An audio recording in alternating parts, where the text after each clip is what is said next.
আমি সে হয়ে গেছে বলে আমার শরীরটা একটু খারাপ বলে সেবারে খাইনি বলে এমন হয়েছিল যে এখন পেট ভরে দিতে চলে যাবো দিব্যিও চলে যায় যে যে 200 টাকা মাছ কটা মদ খাবি তুই? 200 টাকা গোটা হয় না, চুল আনতে গেলে কটা খাবি? আমি 4টে খাবো। 4 টাকা হয়ে যাবে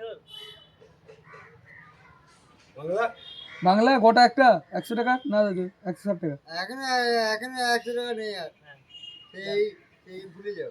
মাঝে তুলে দেবে মেরে মারা তাই তো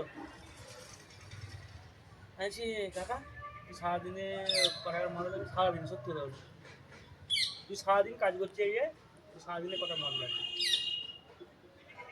কটা মদ খাবি রে? এই লজ্জা করে যাবি সারাদিনে তো সারাদিনে তুই খাচ্ছিস এক জায়গায় ধর খাচ্ছি তো খেতে কটা টাকার মদ খেতে পারবি? 500 টাকা দিবি আমাকে। হ্যাঁ মারা কে নিবি? আইছি তোকে যে কাজে করানো কাকা তোকে যে কাজে করানো তুই আমাকে 500 টাকা ঢেলে দিবি। না ওই মোড়া 500 টাকা লেগে দিয়ে তুই পরের দিন কাজ যাবি নি মদ খেয়ে নিবি ও তো হবে না আজ সারাদিনে কটা টাকার মদ খা তো সারাদিনে একটা হাত করছে তো আমি 500 টাকা বলছি। সারাদিনে 500 টাকার মদ তুই খেয়ে নিবি একদম। হ্যাঁ কিন্তু কিচ্ছু ওই সকালবেলা ঘুম থেকে উঠতে হবে যেমন উঠতে হবে 500 টাকার মদ খেয়ে নেবি কালকে 500 টাকা চুল দিয়ে নেই বসতে হবে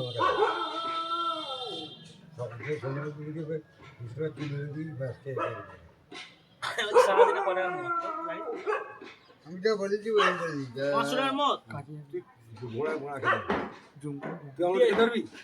কাকা 500 টাকার মদটা কম নয় কাকা যেটুকু জানি ওকে চালছে তো আমি 500 টাকার মদটা কম নয় কাকা একটা দেব একটা দে খাই হানি এই ভাই একটা দে 500 টাকা 500 টাকার মদ কতটা হবে এই একটা দে 120 টাকা বাংলা এই চুল্লু কটা 100 টাকা চুল্লু 10টা 12টা তো কি কে দস্ত 100 টাকা চুলি তো 10টা তো 10 টাকা করে 12টা তো 100 টাকা চুল্লু কটা বাহ 12টা 50 টাকা ছোট আর এই যে 12টা তো 12 আর 5 কত হয় 5 12 24 খানা চুল্লু হবে 60 খানা চুল্লু সারাদিনে খেয়ে নিবি ফোনের দিকে উঠছে আমি দেখে নি হিসেব নেই বড় মাথা খাস না 60 খানা চুল্লু কম নাকি বাবা